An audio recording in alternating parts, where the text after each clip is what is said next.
Okay, this is the hip abduction treatment process now. So you have to ask yourself, why are we doing this technique?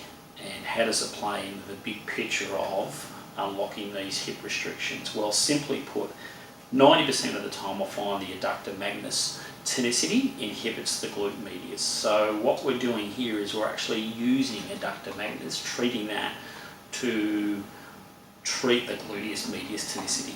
Okay, so obviously as that adductor magnus being the agonist and antagonist relationship, it can inhibit that glute med. So obviously having to work through all that gluteal hypertonicity and not really getting much consistent changes, this is where treating this adductor magnus makes all the difference.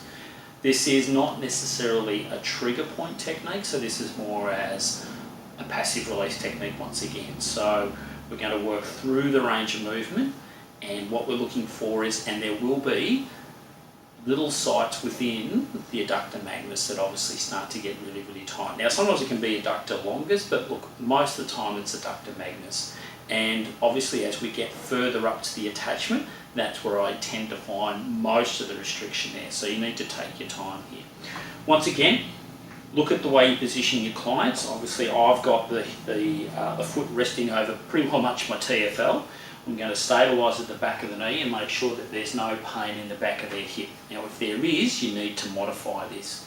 Sometimes we can actually get them side-lying and work this if this is uncomfortable, or if your client's not happy being in this position. Now working with athletes, a lot of the time you'll have no issues here, but just make sure that you consider everyone's modesty. Okay.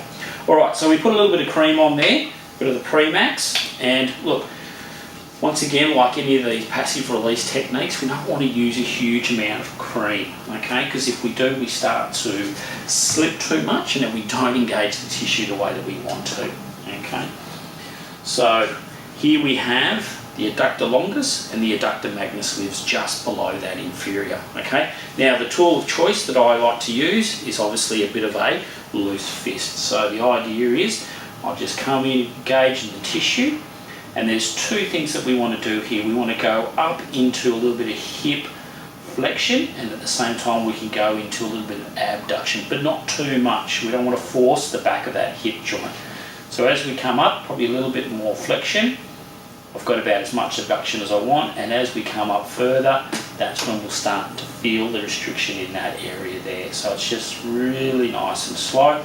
Sometimes you might actually just stay there and just slowly work through that restriction. Okay, so this is basically where these passive release techniques come into their own. Okay, so half a dozen sweeps through here, working through that restriction, should do the trick. Okay, so remember, do not rush through this. Make sure that your client's comfortable. And at the same time, if you're using this technique for any intra-articular problems, you need to just modify your range of movement. So if they've got impingement syndromes of the hip, you need to back it off a little bit, make sure they're in a comfortable range of movement. Simple.